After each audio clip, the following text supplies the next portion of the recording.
All right, so you finished your first gaming PC, it posts, everything seems fine, but all of a sudden your computer is shutting down randomly when you're gaming or doing light tasks and just searching Chrome.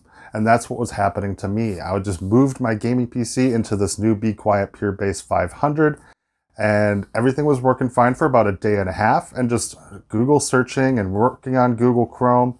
All of a sudden my computer started shutting down on its own without warning, and it wasn't coming back up on its own either. There are a lot of steps that you can take to try and figure out what is causing this issue, and we're going to go over those today. So if you're new here, remember to like, comment, and subscribe so you don't miss any of our future videos. And also remember to follow me on Twitter and Instagram, because I do respond to DMs if you ever need help. So back to today's issue. Now, you're never going to believe what exactly was causing my issue. It's something that rarely happens, but we're going to go over the basic steps that you need to take to troubleshoot this issue where your computer is shutting down on its own without any warning. First step that you need to take is to check your power supply. If it's the power supply that's causing your computer to shut down, it could eventually kill your system. So it's very important. That's the first step that you take in these troubleshooting steps. Now, I know most of you are not YouTubers, so you probably don't have extra power supplies laying around, but because I have that luxury, I was able to do this. So first step is to try and return your power supply if you don't have an extra one laying around, or if a friend doesn't have one they can let you borrow. Check the power supply. If it doesn't fix the issue, then you're going to move on to the next step. Next step here is the RAM. At least that was my first and next step. I reseated the RAM first. That's just taking the RAM out of the slots and putting it back in, making sure you hear that click. And also remember to check your motherboard manual to make sure that you're putting the RAM in the right slot. So many times I see online people are putting their RAM sticks in the wrong slot, so they're not getting either dual channel RAM or it's causing their system to crash. So please make sure you check your motherboard manual to make sure that you're putting the RAM in the right slot. For me, it was A2 and B2. And that is how it is on most modern day motherboards. So you're usually safe just choosing A2 and B2, but always good to check your motherboard manual. They usually have nice picture diagrams to know which slots you're supposed to put it in. Now, if that doesn't fix this issue, your next step is to download a program called Hardware Info 64. It is a safe program. Just make sure you download it from a reputable site. And you need to check the thermals of your parts on your computer. Make sure your CPU and your GPU are not overheating. Now, there is something that was a little bit unique to me, as I was just recently completely water cooling every component in my case, and I decided I didn't want to do that anymore. So I had to reassemble my graphics card, which was an EVGA 2080 Ti. Now, I had been water cooling the 2080 Ti for over 2 years now. I had actually lost all the original screws for the EVGA 2080 Ti cooler. So I reached out to EVGA, and for $8 they sent me the screws back. Unfortunately, they did not send me these screws that with the little springs on them that go around the GPU die and mount it to the cooler.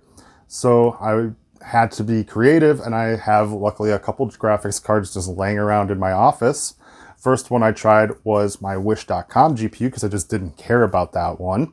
And luckily the screws actually fit, but it wasn't providing the right mounting pressure, so it wasn't making complete contact with the die, and that was causing my GPU to overheat. So I then pulled out my GTX 1070 and used those screws. They fit, and they were providing ample enough mounting pressure, not the correct mounting pressure, but ample enough to pull my GPU thermals down into the 50s while gaming for several hours. So that worked. I still need EVGA to send me those screws so I can get the right amount of mounting pressure and right amount of contact. Now I have the GPU thermal issue fixed, and it's still crashing. What is causing this crashing? It's boggling my mind. I can't figure it out. And then it dawned on me, it did run absolutely perfect for over a week when it was outside of the case. I had just recently installed it into the Be Quiet Pure Base 500 DX and ran perfectly for a day and a half before it started crashing. And then I also remembered that my cousin Chris was having a similar issue, but except it was actually killing his motherboards and components. And he went through 3 motherboards, 3 processors, 3 power supplies before he realized it was his case that was causing the issue. So what I did is I took my computer out of the case, put it on top of the motherboard, And I ran it for 3 days without any issues, and finally I determined that it was the case. It wasn't grounded properly, and it was causing my issues. Now, there are troubleshooting steps that you can take to see if you don't have to return it. Make sure all of the motherboard standoffs are secured properly.